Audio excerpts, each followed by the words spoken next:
Did you know that hiccups have been baffling humans for centuries? The scientific name for hiccups is singultus, derived from a Latin word meaning to gasp. While they can be annoying, they serve an interesting purpose. Hiccups occur when your diaphragm, the muscle that helps you breathe, contracts involuntarily. This sudden contraction causes a quick intake of breath that gets interrupted by the vocal cords snapping shut, producing that distinctive hic sound. Most people experience them at some point in their lives. However, did you know there are over 100 different triggers?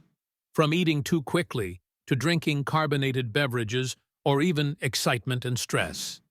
Some animals get hiccups too, like dogs and cats. Who would have thought our furry friends could share this quirky trait? Here's another fun tidbit. The longest recorded case of hiccups lasted an astounding 68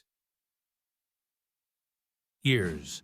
Charles Osborne from Iowa began his episode in 1922 after falling off a beam while attempting to weigh a hog.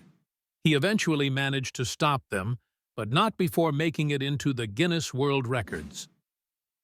So next time you're caught in a fit of hiccups, remember these fascinating facts. They're not just random noises, but rather a reminder of how our bodies work in quirky ways.